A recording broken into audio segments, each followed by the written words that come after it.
Today's adventure begins here at this hotel that I have just checked out of in Franklin, Massachusetts, right on the Rhode Island line. In fact, I thought I was technically in Rhode Island until I just looked it up, and no, it's Massachusetts. This is probably 30 miles or so south of Boston as the recording of this. It is now July 1st, 2022, and this is going to be a little bit different type of video. I have been on the road for, the way I count it, 67 days in a row. I have left my homestead in Celebration, Florida. And I just want to talk about how travel is now currently, you know, in May, June, and July, that I have now into July, that I have been on the road, and the differences I am seeing in compared to the past with gas prices and whatnot. And also I'm checking into another hotel closer to downtown Boston for the next 6 or 7 days. So I'll still be in the area. Welcome everyone, TheDailyWoo here. Also should mention as a recording of this, it is a Friday, so TGIF. Also had some car issues where I will discuss, and I'll just see what I can find going from this hotel up to the next one. I think about 20, 30 miles north of here. I'm inviting you to join me. Shall you? And while on this current road trip, I have surpassed 100,000 miles on my vehicle. It's like my car is facing northwest, and if I open the door, it is now ajar. No, it's still a door, but it was ajar.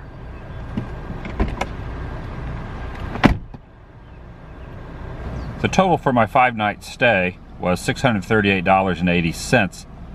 It's a little more than I would like to pay, but you know, prices have gone up a little bit. But based on the room that I had, I think it was a pretty good deal in comparison to how things are during this time frame. Prices have gone up extreme since about a year or two ago. Now in the past, I would try to keep it around 85 to 105 a night on average for my hotel stays by using the third-party online sites. So 638 divided by 5, currently $127 a night. So that's way over what my average, what I would like it to be. But as stated, that's kind of a little less expensive than some of the other places I've been staying with the prices how they are now, summer of 22. And I also don't have a specific hotel chain I stay at. I just kind of pick and choose based on the most inexpensive, what I find online in each little area I'm at. So I don't have like a specific one or point system set up for that. I just kind of pick and choose and find the most inexpensive in the area and the one that kind of suits my needs appropriately. Sometimes I'll stay in a little one-floor motel, and sometimes I'll stay in a nicer hotel. It just depends on my mood and what I'm near and the price point. Now here's something you don't see too often, a non-Walmart supercenter, just a regular old Walmart. Got the outdoor living on the side, but only one entrance. It's kind of a rarity. Supercenters are the thing now. I gotta get some supplies. I need some stuff. I did laundry last night at my hotel, which was nice. Also, put on some new shoes that I brought with me from home, you know, 2.5 months ago, well, over 2 months ago. These are kind of hard to find, these like in stores, so I have to always order them online. The other ones that I had that I've been wearing for a while should probably be burned at the stake, but I'm keeping them in the car just in case these get muddy or something. But yeah, they're one of the many items I need to purchase in there is a external keyboard for my laptop. The laptop I have, I probably should at some point buy a brand new laptop, probably when I get home. I need to get another little MacBook. The one I have, not in the best shape. I don't use it too much, but I use it for a few YouTube things. You know, when I'm like uploading the video, I'll upload it from my phone and then do a couple things on the computer real quick, as far as like, you know, putting in description tags, things like that. It's just easier than using my phone. But my external keyboard that I had, the regular keyboard went out a couple years ago. External keyboard went out last night, so I need to buy another one now. You know, just stuff that happens on the road. I always like to have a lot of bottled water on me, so I'll have it not only in my car, but I'll also take a few up to the hotel rooms each night. You know, when I get back from going out exploring for the day or whatnot, I'll grab 3 or 4 of these and put them in my room, just while I'm sleeping, middle of the night. We'll wake up in the morning, I'm always hydrated, so I got a couple of small cases of that. I also got the keyboard over here, which I went with a wired one as opposed to a wireless, just because it seems like there'd be less issues with just being able to like have like a plug and play. Surf On. This is a little bit different than the other one I had that just broke, that I had for like a year. There's 104 keys on this one. The problem with the other one and the one on my MacBook itself is a couple of the letters don't work. So when I try to type in a word or a number or something, sometimes certain ones don't work. Also got some extra socks. I always go through a lot of socks on the road, and ended up going with some body wash, whatnot, mouthwash, some more toothpaste that I needed, as well as, you know, some Advil down there in case I get a headache. And one thing I always try to keep stocked up on, and every day when I am on the road, I always take multivitamins. So we use this one, not necessarily this brand, but always a good multivitamin like that. And then vitamin C is just something I always try to keep in my system and in my bones. Even, you know, especially at home, but more on the road. I learned this when I was on tour. There was one of the guys in the band I was with, and he's like, yeah, I chew on these all the time. I just keep my vitamin C intake at an all-time high just so I don't get sick as much. And it seems to work. I don't really feel ill too often. I'm usually pretty healthy. Knock on wood, the last couple of years, I really have not felt bad at all, which is kind of surprising with, you know, how everything is. I'm gonna knock on wood. I'm gonna knock on shopping cart there, but yeah, that's pretty much all I needed for supplies, and I'm good to go. Feeling good. Did laundry last night. Now I got a keyboard. Moving on. And now getting some fuel, filling my car up. If I had my way, do I wish that gas was not $4.81 a gallon? Yes. Kind of miss when it was like a couple bucks or less than that. Even $3 would be nice. But compared to California, which is like $6, I guess $4.81 is not too bad. Does this deter any travel plans? Not really. It hasn't really affected me too much. Now if I went to a higher price point, like what if it got up to $7, $8, $9 a gallon? Yeah, I might end up not being on the road as much. I might not go as far per day. But right now it hasn't been an issue, but who knows what the future holds. All right, I gotta fill up.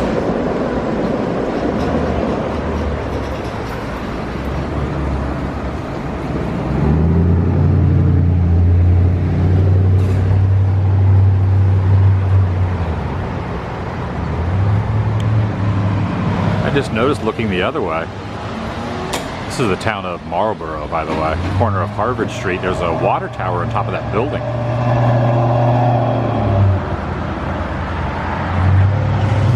Doing a little driving and found this little pull-off here. There's a roadside park. Well, a park next to the roadside with a gazebo and a lake. And I hear some birds making some noise over here. My car's tucked away right on the other side of that foliage, on the other side of that bush. All fueled up. I'm also going to utilize the shade. It's kind of sunny today. Use the shade over there. Clean my car out a little bit, organize it. Gets a little disheveled to being on the road as long as I have. There's some ducks out there wading around in the water.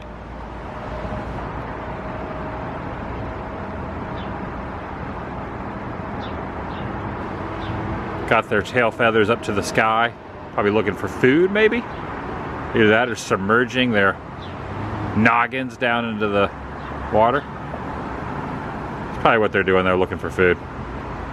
Some swans out there.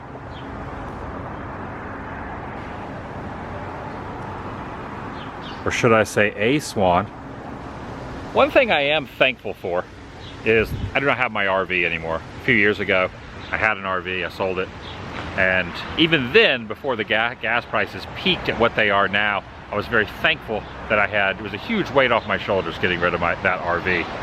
I miss my van. I had a Ford E150 Econoline van that I used to sleep in. When I started this whole YouTube thing, traveling, I miss that way more than the RV. For me, driving at a very fast pace, covering as many miles as I normally cover, the RV just did not work for me. I know for some people who go a little bit slower pace and, you know, maybe stay in an RV lot or a campground for, you know, a week or two or more, a month.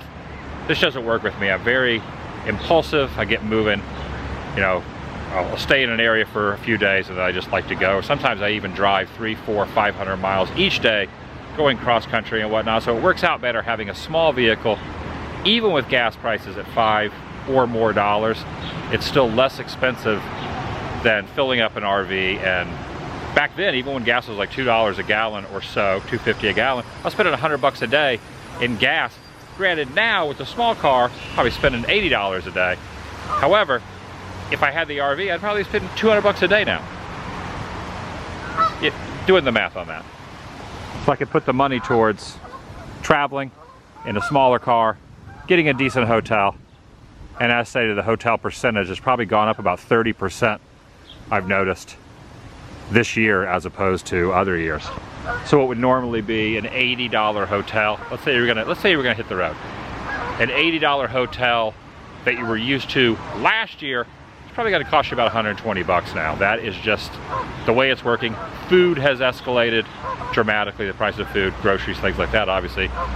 Not that I really eat that many groceries, but truckers will go out, make their deliveries, and because gas is so high and expensive, the price of food, supplies, things like that goes up. At least that's what I've heard and what I've told and what I have seen going out on the road. There's still dollar menus though, which is very interesting. Fast food restaurants, everything else goes up, but you can always get some unhealthy chow for $1. Not that I really do too many dollar menus, but you know what I'm saying. Look at all these ducks down here. This is definitely a different kind of video, but I don't know, I just felt like kind of having a casual day, not really doing a lot of exploring. Oh yeah, I also want to show something that happened to my car about a week ago. Didn't really talk about it, but I'm going to mention it now. I have some pieces in the back of my trunk from the bottom of my car that fell / were taken off by me, and the road helped disintegrate. Back in February of last year, so it's been about a year and a half ago, I did a trip from California to Florida across I-10, probably the most southernmost interstate in the United States, going across from west to east, east to west, and it was under very snowy, icy conditions, the worst winter storm that had gone through that area in many, many years. It was very dangerous, took me about a week, and on the last day or so, the protective covering that goes underneath my engine that stops the oil from dripping and things from splashing up onto the engine of the car fell off. Part of it fell off. 3 or 4 of the screws came off and the thing fell down onto the ground. No place was open. Luckily, when I entered the panhandle of Florida, the ice and snow started to lighten up a little bit, and I found a local mechanic shop. It was a blessing to find this guy open. He helped me out. He told me, oh, you went to one of those 1-hour quick service oil change places, didn't you? This happens often. Sometimes they will not tighten the screws up enough, and the certain screws were not like a flathead or a Phillips, so I did not have the proper tool. He fixed it for me. But ever since then, every time I will go and get an oil change, I've had 3 or 4 since then, or maybe more, 3 or 4 or 5, I would always be very paranoid that they would not put the screws back in. So every time I would say, they would ask me, do you need an air filter, do you need an oil change? I'd say, yes, I need all that, but can you also make sure that whoever's working on the car tightens those screws?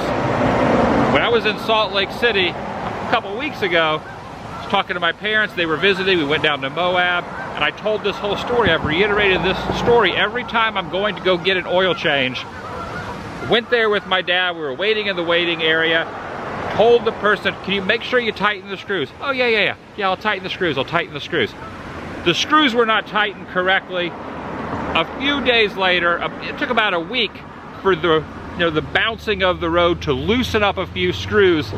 That whole protective covering underneath the engine fell down, was destroyed due to road rash and whatnot, and was mangled up underneath my car to where I had to find a place to pull off, angle my car up onto the side of like not a ledge, but like an incline of a parking area, so I could get underneath my car without whatever type of like a hex key screw it was, and unscrew it with my fingers. Luckily, the vibrations of the road were able to make me take off the rest of it.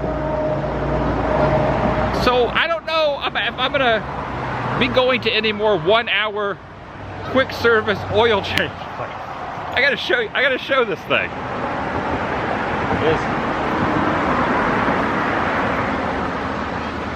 Is this even a necessity to go under the engine? I'm guessing it just keeps the oil from dripping onto the pavement.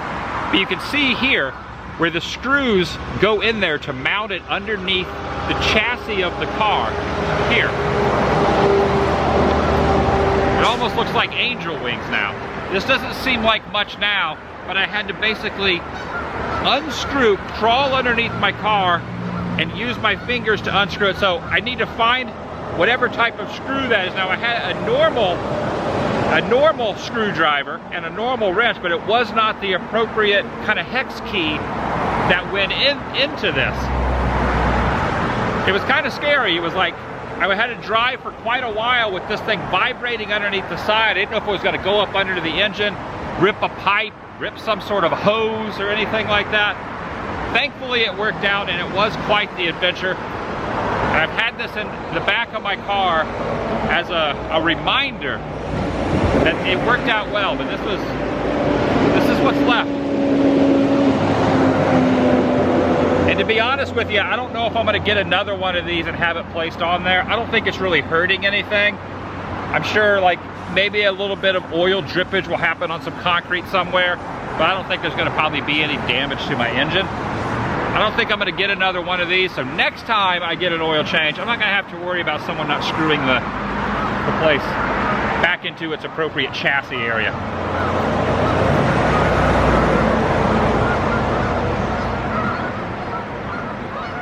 Gotta love it. Another thing I learned a while back is when I stay in hotels, I always bring a fan like this to plug in, because sometimes I don't really like a lot of air conditioning in hotel rooms. Like sometimes the filter in there is dirty, and then you end up kind of with a sore throat when you wake up. And I've learned just cool the room down during the day, and then at night use this fan. I put it right next to my bed, and then I just kind of have it blow it on my body and my face, and it works out pretty well. And I wake up feeling really comfortable and really good. I don't have that dirty air filter from, you know, like just random hotel rooms. So I've always learned to carry a fan with me. It's a little Adam hack, you know, for traveling. This is the type of screw that went in there. So I'm going to hang on to this, and when I go get some more tools to carry around in the car, I'm going to look for one of these. I don't know if there's anything else on my vehicle that needs this type of deal, but I guess I could probably get like a hex key set to add in with, like, I think I have like a hammer and a couple regular wrenches and regular screwdrivers. So I'll get something that could fit into this, even though I'm probably not going to replace the thing on the bottom of it. I started making videos back in late 2009, really got going in 2010, quit my job in August of 2011, moved in my van, started traveling, kind of doing what I'm doing now, except back then, couldn't afford any hotels. I was just hitting the road, sleeping in my van, had an air mattress that had a hole in it, so I had to pump it up every day or so, middle of the night, be deflated. Sleeping in Walmart parking lots, which is kind of interesting because I just went to Walmart to buy some supplies. Most Walmarts now are not 24 hours anymore. They were 24 hours back then. Basically what I do is I'd park over near where all the employees were. That way no one knew I was inside my van sleeping. Look at this, Mary Had a Little Lamb. The poem is what gave this its name. That's interesting.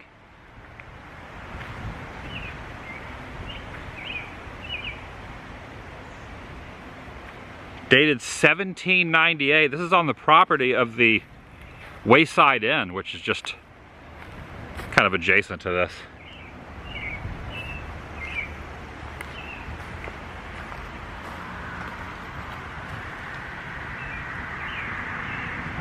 The building incorporates the original redstone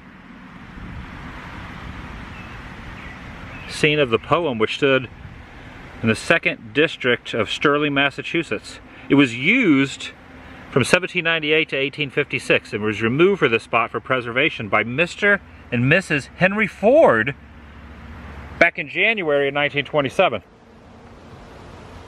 That's awesome. Now the reason I bring up when I started making videos is because I started it over on my main channel, which I don't even really use anymore.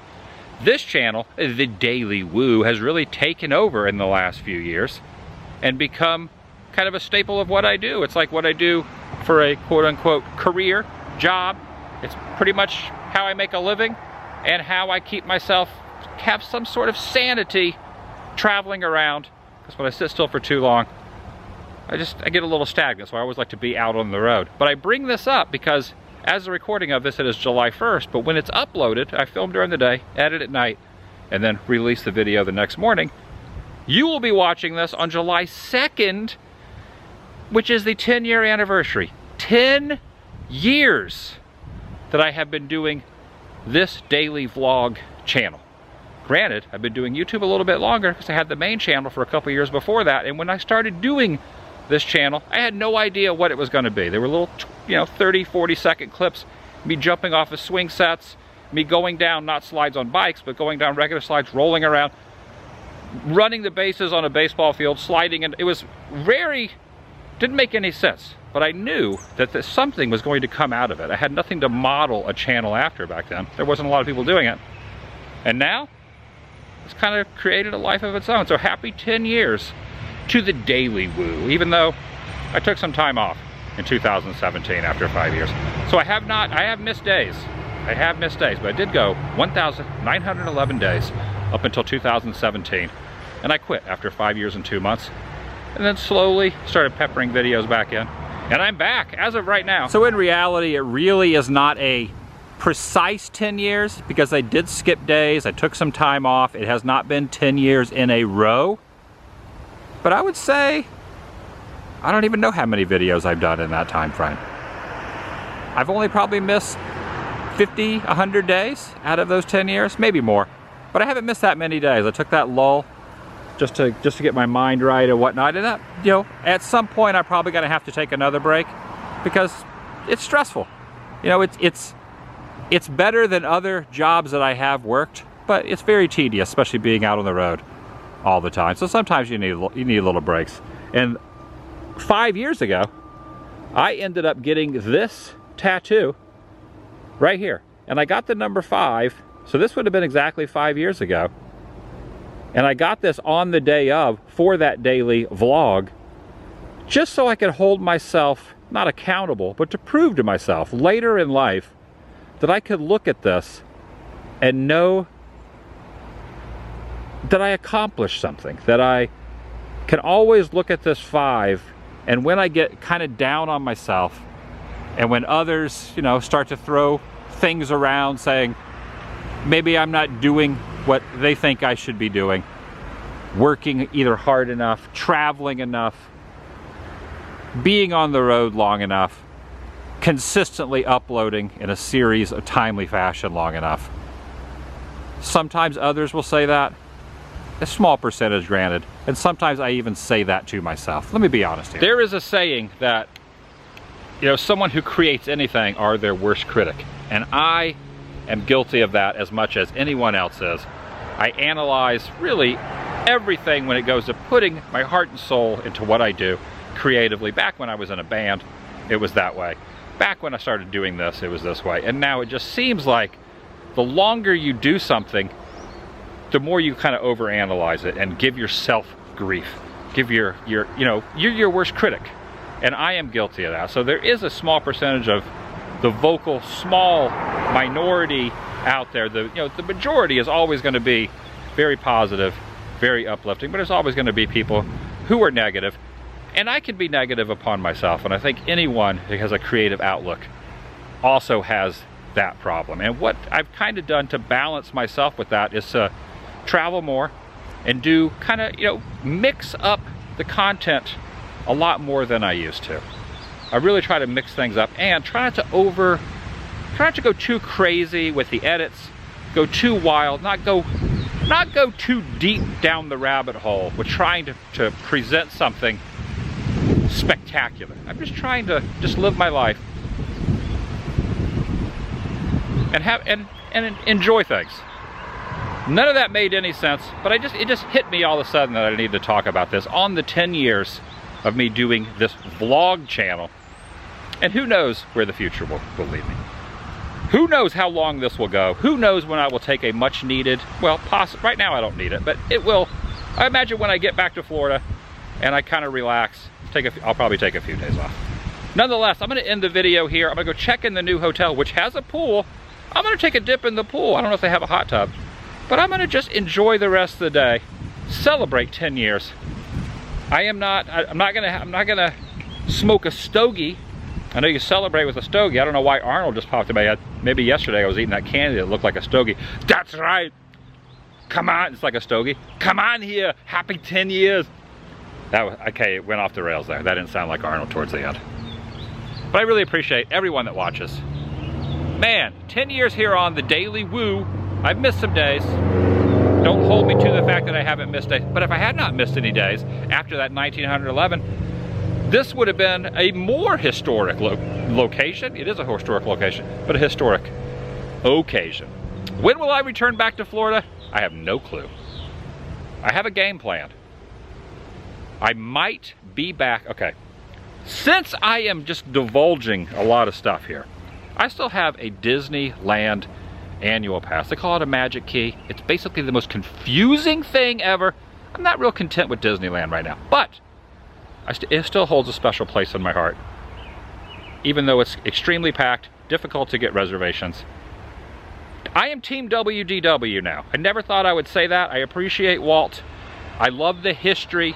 I love how that place used to feel like my own backyard when I was a local, but it kind of doesn't have that feeling anymore. Hate to say it, but right now is not the best time to be an AP in California. I like it more in Florida. Nonetheless, Disneyland's anniversary is coming up on July 17th of this year, and I have procured a reservation to go. Am I gonna do that? I'm probably leaning towards probably not, but I have got one because it popped up and I said, whoa, this is like a rarity. Let me grab one. But I might end up just deleting it and getting rid of it, because after this road trip, after here, I'm gonna go back through the Midwest and start heading down. I don't really know if I want to go back out to California, but I have it. Place your bets. Saying that to myself.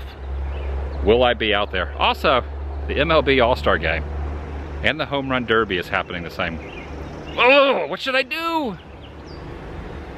Probably shouldn't have put that into the universe. I gotta go home. I need to go home. I really do need some rest. This is my life. This is the problem I have. This is the problem I have. Why do I even have a place to live in Florida? Why do I even have a home? Because it's necessary. You gotta have some downtime. I gotta figure out when that downtime is. All right, I'm gonna say it now. I might not I will. Who knows if I'll be, I don't know what I'm doing. I'll see you in the next video, the vlog. I really appreciate you watching. Thank you. The vlog is over. Okay, I've decided how I'm gonna make my decision on when I'm gonna head back to Florida or vice versa. I'm gonna grab this rock and I'm gonna launch it over into the woods. If it lands on a patch of pine straw, I will be home at the middle of this month. If it lands on a piece of stick, a piece of wood, if it lands on straw, going home. If it lands on a stick, staying on the road for a while longer. Granted, it'll probably be a flight. All right, I'm gonna throw it over there. Here it goes.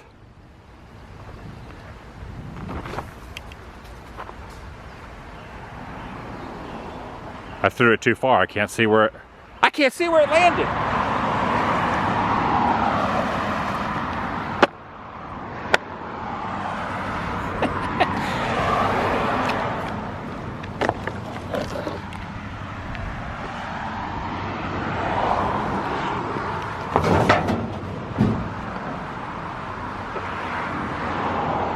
See ya.